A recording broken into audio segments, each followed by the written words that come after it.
Assalamualaikum warahmatullahi wabarakatuh. Seluruh bangsa dan setelah jumpa lagi di channel Jagat Lub itu. Semoga dalam keadaan sehat orang satu apa rahmah barokah salam Allah curahkan untuk kita semuanya.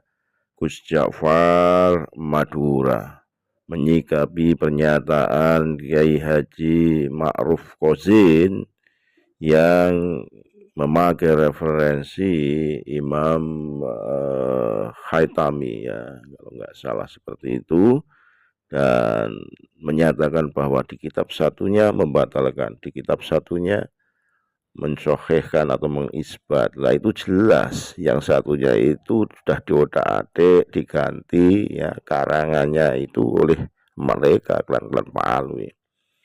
Tidak jauh-jauh dari kitab-kitab yang telah dipelajari oleh Kiai Jaimaduddin Usman Bantari sama seperti itu. Tapi kalau Kiai Mat itu kan teliti kertasnya, ya referensinya dari mana, tulisannya seperti apa, sudah diteliti. Tidak hanya tulisannya, kalau tulisannya sih mungkin mereka yang bikin karya tulis itu bisa saja bikin tulisan karya Ibnu Hajar Haitami, katakan ditulis, dirubah, diterbitkan, dipelajari, itu penyesatan namanya, pembohongan publik. Ya. Sama seperti Gus Ja'far mengatakan bahwa Kiai Ma'ruf Kozin adalah pembohong besar terkait dengan Ibnu Hajar Haitami yang mengisbat Pak Alwi sebagai duriah Rasulullah SAW. Sekali lagi mohon maaf yang kami Nusantara. Assalamualaikum warahmatullahi wabarakatuh. Si Ma'ruf Kozin ini berbohong, memberikan informasi dua kitab Ibnu Hajar. Yang satunya tepat. Baik. Dia menyampaikan dua kitab Ibnu Hajar katanya yang dipakai oleh saudara-saudaraku, katanya ya Kiai Mat. Nah, untuk yang pertama kitab di dalamnya yang Ibnu Hajar menganjurkan dan mengharuskan verifikasi nasab. Ya, nama kitabnya adalah As-Sawa'iqul Muhriqah. Ya, pernyataan Ibnu Hajar di dalamnya ialah yang bagi likulli ahadin ayyakuna lahu ghiratun fi hadan nasabis syarif wa dhabtuhu hatta la yantasiba ilaihi ahadun illa bihaqq, yang artinya seyogyanya, seharusnya bagi semua orang, tidak terkecuali di Indonesia, seluruh dunia katanya, seharusnya memiliki kepedulian, memiliki kecemburuan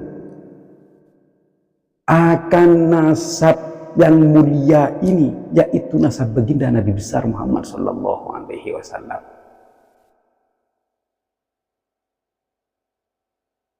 Tujuannya apa? Agar tidak seorang pun menisbatkan atau mencangkokkan nasabnya kepada nasab suci baginda kecuali dengan hak, kecuali dengan benar dan sebenar-benarnya. Kitab ini jelas, pernyataannya jelas, ini asli dari Ibnu Hajar, dan ini yang dipakai oleh teman-teman para tim pembela kebenaran untuk menjaga nasab suci baginda Nabi besar Muhammad Sallallahu Alaihi Wasallam sesuai dengan arahan dan anjuran daripada baginda Nabi besar Muhammad Sallallahu Alaihi Wasallam yang disebutkan di dalam hadis-hadisnya, dan juga arahan dan anjuran daripada alim ulama. Ini yang benar dari Ma'ruf Kozin. Yang bohong satunya, dia akan berkata Ibnu Hajar mempunyai kitab yang menganjurkan memverifikasi nasab, tapi sayangnya saudara-saudaraku seolah-olah begitu mengabaikan kitab Ibnu Hajar yang satunya yang menisbat nasab Alawi, katanya Sayyid Ubaidillah.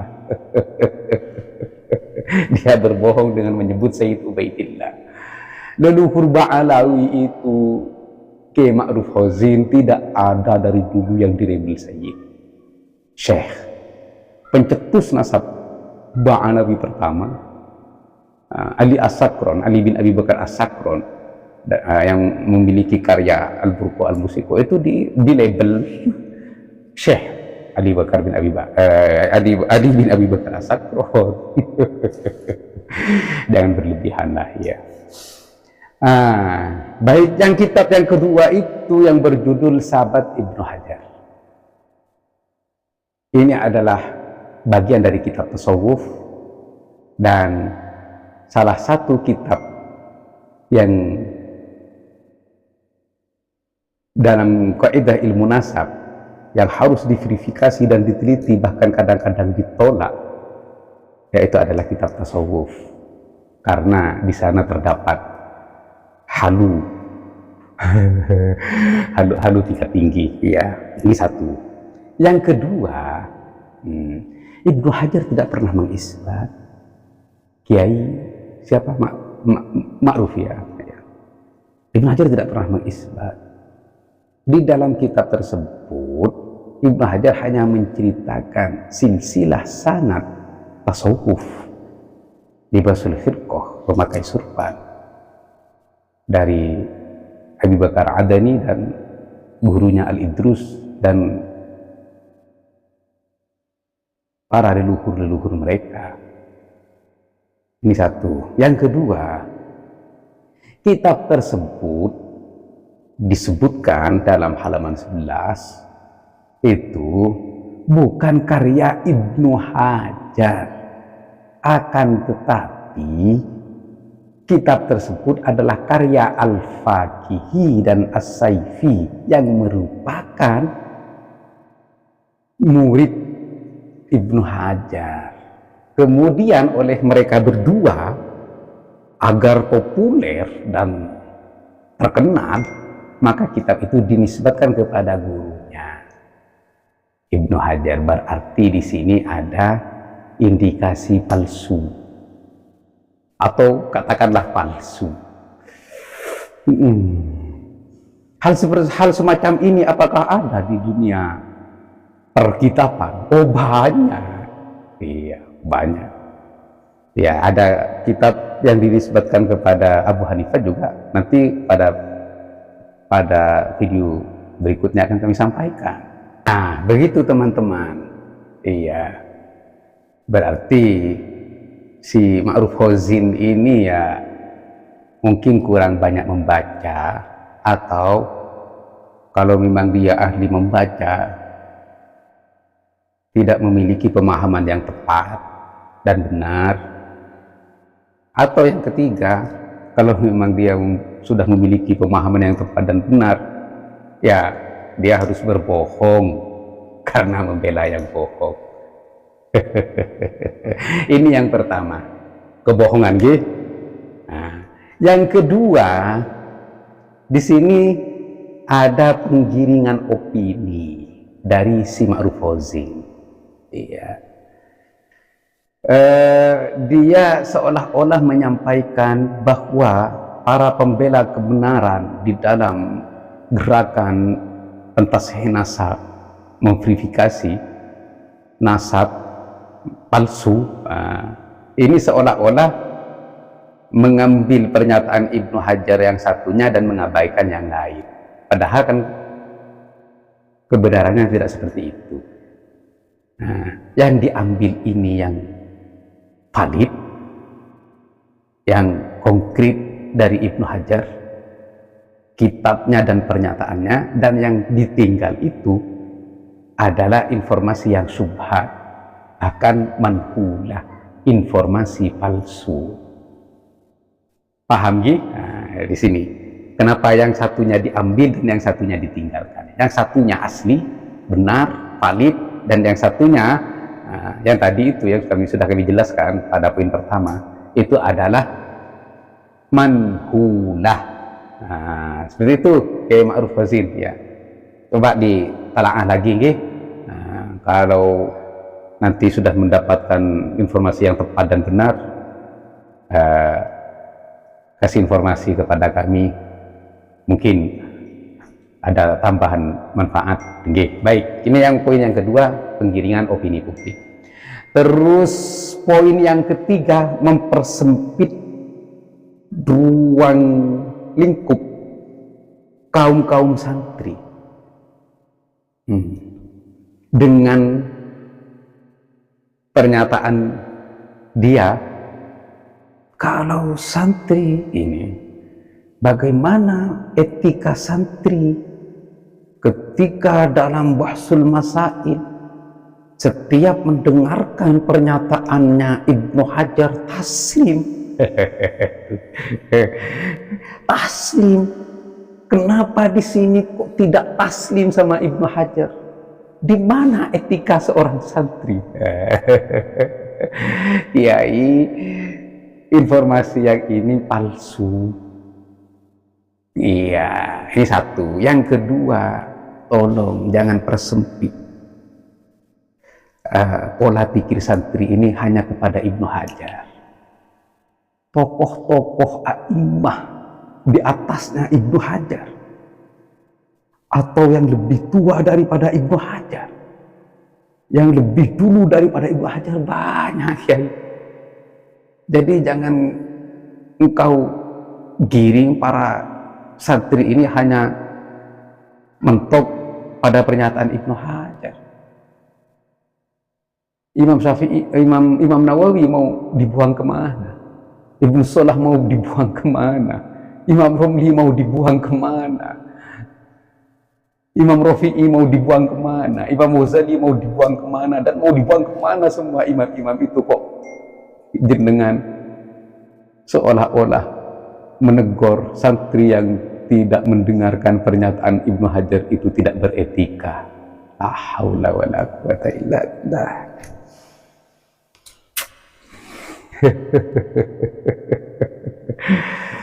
Ini yang paling tidak disuka oleh Imam Syafi'i, panutan mazhab kita.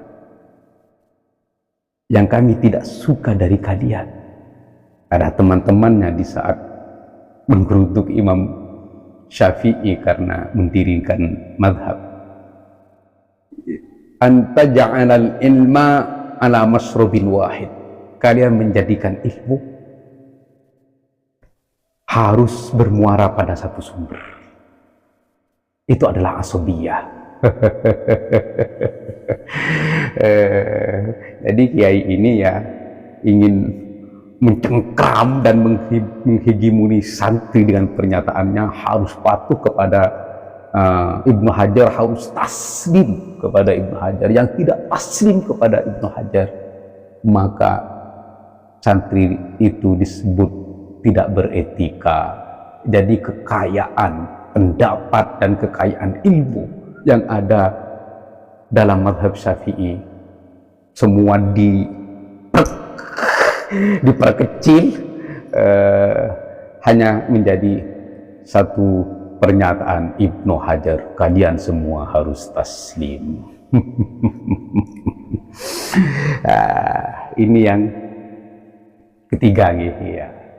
Terus yang keempat, di sini ada tahrif, pemelintiran, masuk dalam ranah akidah, muhkam dan mutasyabih.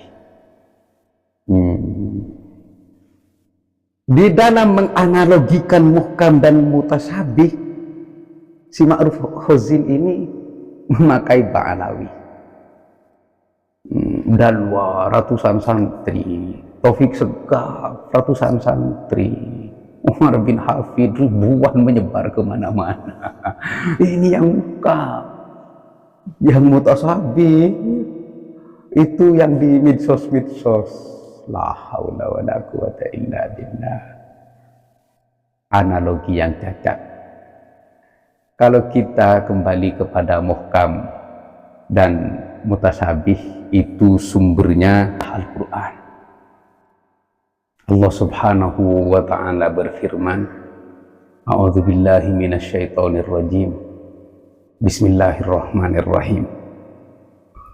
Huwallazi anzala 'alaikal kitaba minhu ayatun muhkamatun hunna ummul kitab wa ukharu mutasyabihat.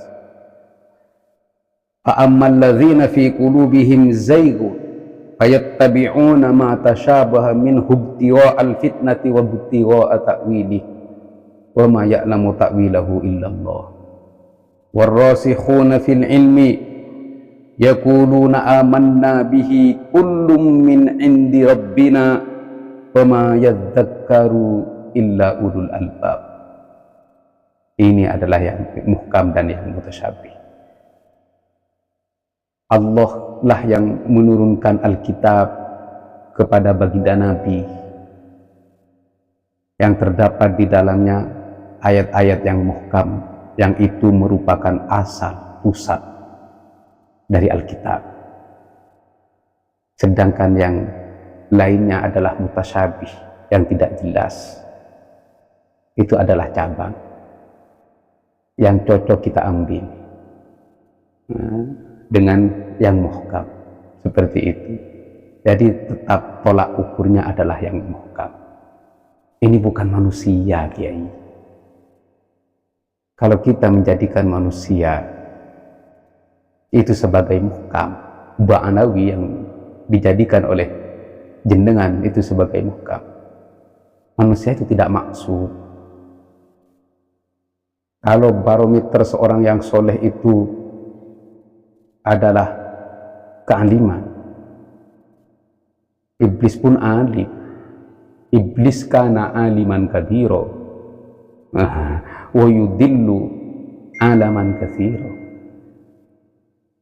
Itu iblis alim. Kalau barometer itu ahli ibadah, iblis pun ahli sujud, bertahun-tahun sujud kepada Allah Subhanahu wa ta'ala. Kalau banyak pengikut, banyak santri itu jadi barometer kesolehan seseorang, ya iblis pun banyak pengikutnya. Orang-orang kafir itu semua pengikutnya iblis dan santrinya iblis. Makanya sombong-sombong seperti Zionis. Nah, jadi tetap kami berpedoman kepada ayat tersebut, bahwa yang muhkam itu adalah adillah-adillah yang pasti. Yang mutasyabih ialah hujah-hujah yang rancu. Oleh karena itu, di dalam memverifikasi nasab dan mencari kebenaran, kami pasti berpegang kepada dalil-dalil yang muhkam dan mengabaikan dan meninggalkan dalil-dalil yang syubhat.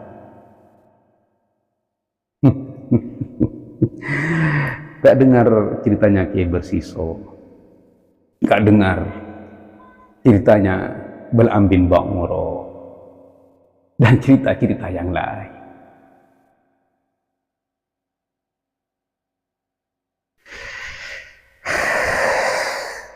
Ini tahrif ya. Nah, jadi dia itu menjadikan Ba'alawi itu adalah yang muhkam, karena ada yang memiliki santri. Terus kenapa dia itu tidak mengkaji akidahnya Ba'alawi yang sekarang sudah mulai menyebar, kitab-kitab hurufat para leluhurnya yang menghalalkan sesuatu yang haram, merusak akidah, melakukan sesuatu yang buruk, mengaku mendapatkan izin dari Allah Subhanahu wa ta'ala, merusak tauhid, si fakih muqaddam mengaku Allah anallah. Terus ada yang lainnya itu mengaku serah terima jabatan dengan Allah, ya abdi mulki mulkuka tusarrifu kaifa syi'ta. Kenapa itu diabaikan, Kiai?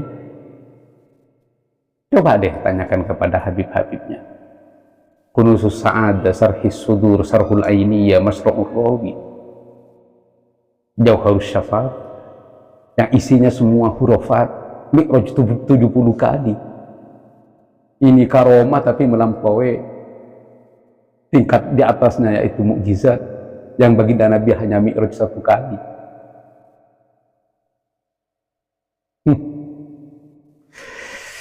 Dan kalau kita merujuk kepada kitab-kitab Ahlus Sunnah wal Jamaah, Qadiyah dalam kitab Asy-Syifa sudah jelas. Yang mengaku mi'raj, yang mengaku mukalamah, jagungan dengan Allah, itu kafir.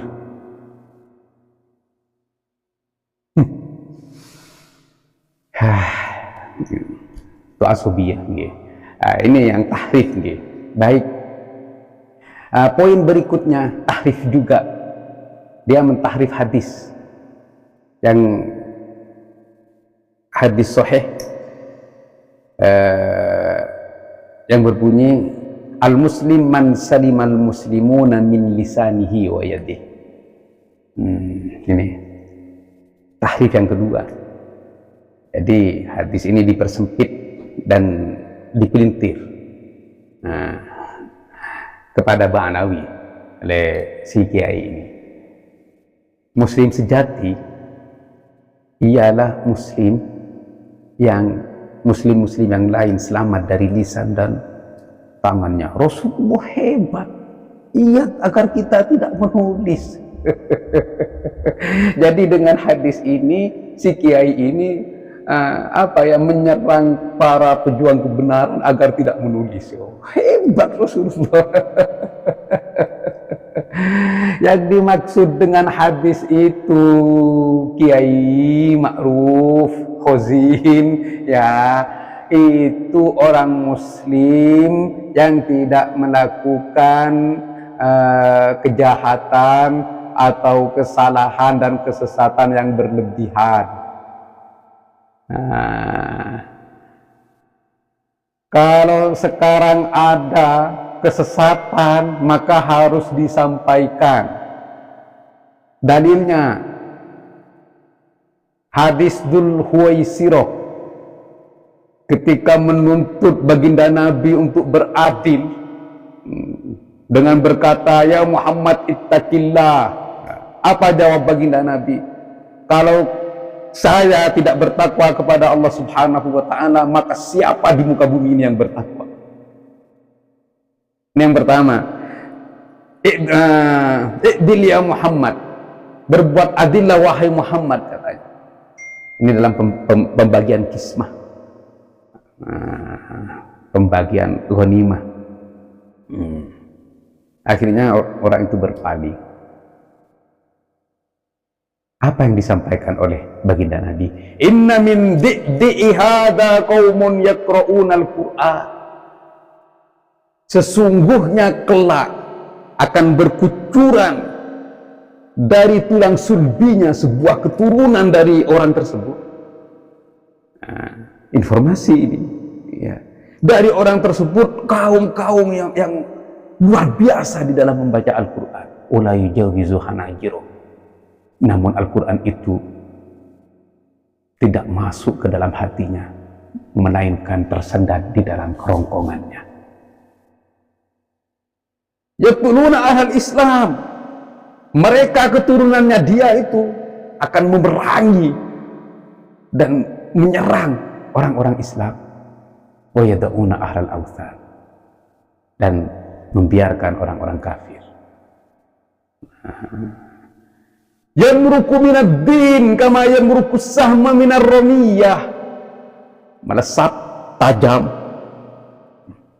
dari agama seperti melesatnya anak busur panah dari gagangnya.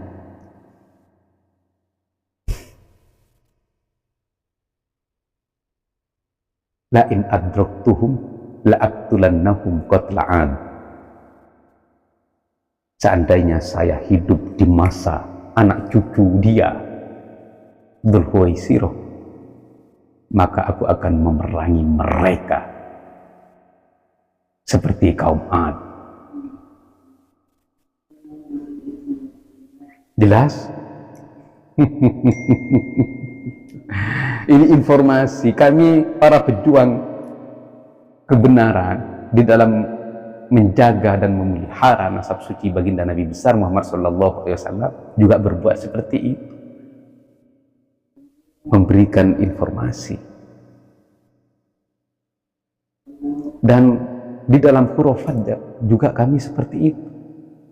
Panutan kami adalah baginda Nabi besar Muhammad SAW.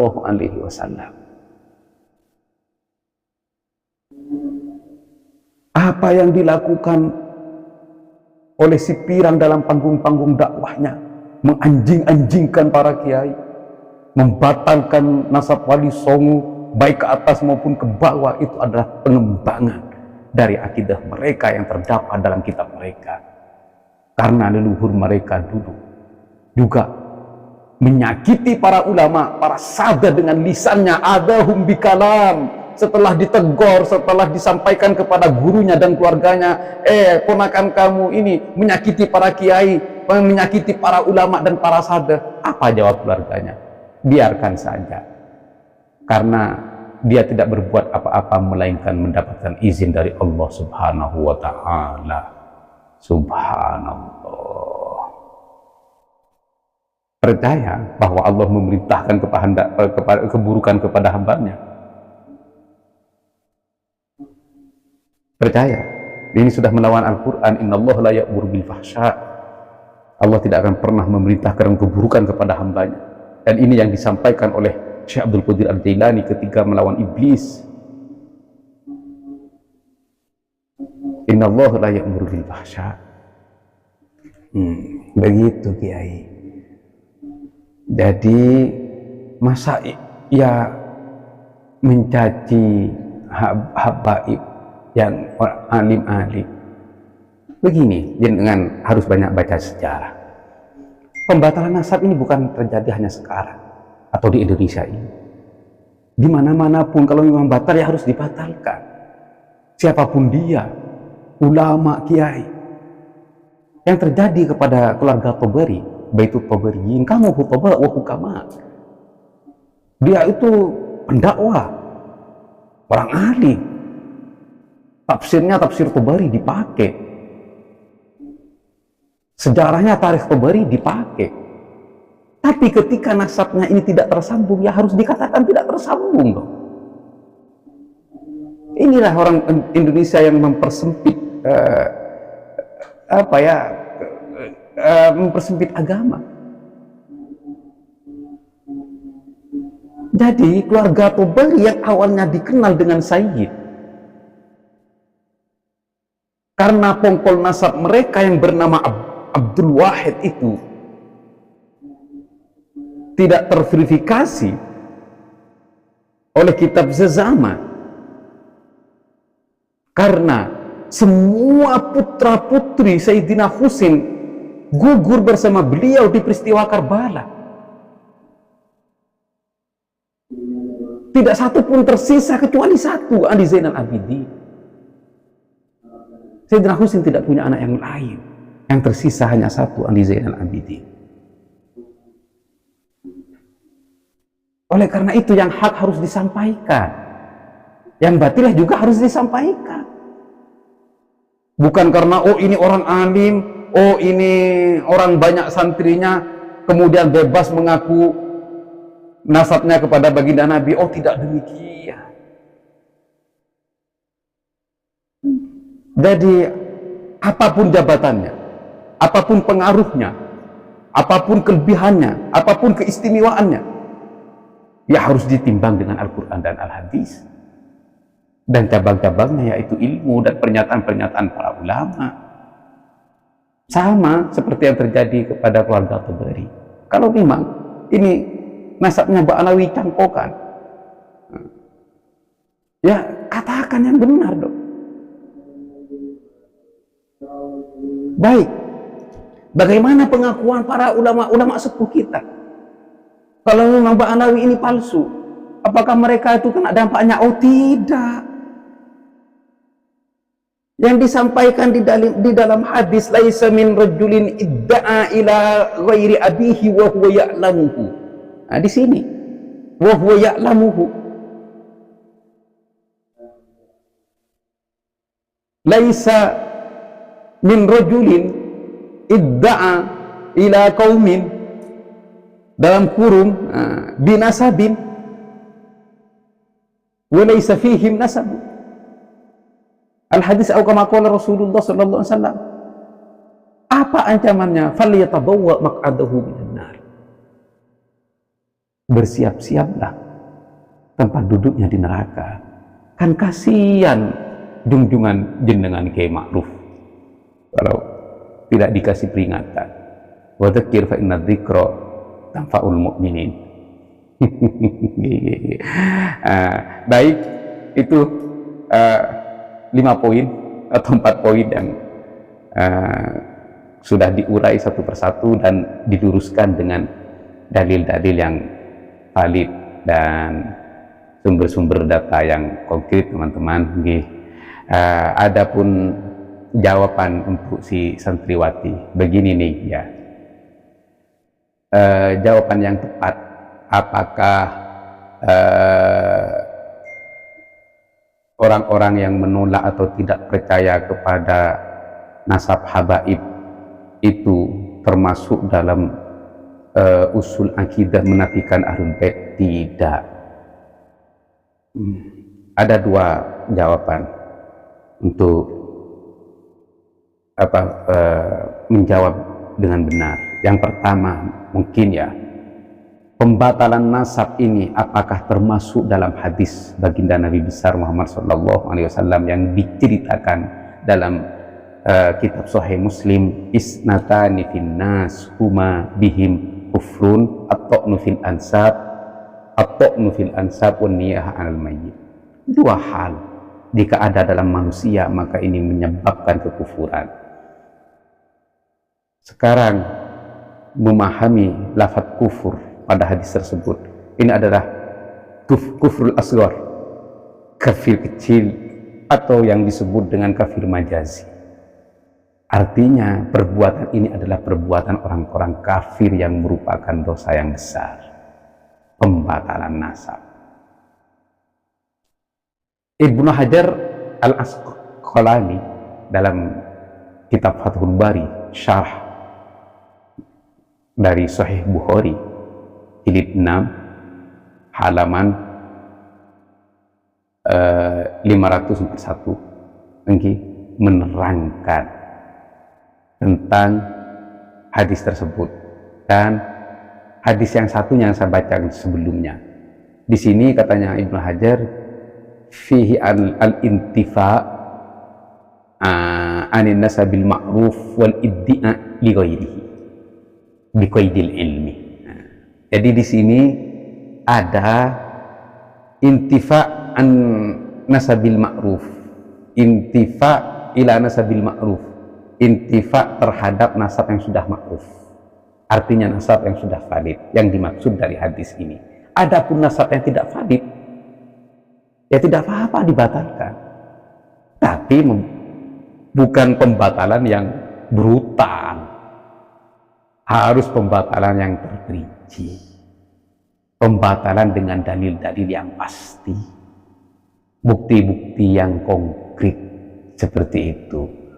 Kalau memang benar nasabnya palsu, ya maka harus mengakui agar tidak termasuk golongan yang disebut dalam hadis satunya, falyatabawwa maq'adahu minan nar. Ini bentuk kecintaan kita pada kaum Ba'alawi yang ternyata nasab mereka itu adalah manhulah, palsu, yang diisbat hanya berdasarkan asumsi demi keselamatan mereka itu, seperti itu. Di dalam kaidah nasab, at-ta'nul mufassar muqaddamun 'alal isbat al-mujmal. Jadi pembatalan yang terperinci itu lebih diutamakan daripada isbat yang mujmal. Berarti teman-teman para pejuang kebenaran dalam memverifikasi nasab, karena jelas dengan dalil-dalilnya, terperinci semua dengan alasannya dan bukti-buktinya yang valid, maka itu lebih diutamakan daripada nasabnya Ba'alawi yang diisbat dengan asumsi dan dalil-dalil yang syubhat. Seperti itu, teman-teman. Sudah terlalu panjang ini, semoga bermanfaat dan semoga menjadi tambahan ilmu untuk mencerdaskan anak bangsa.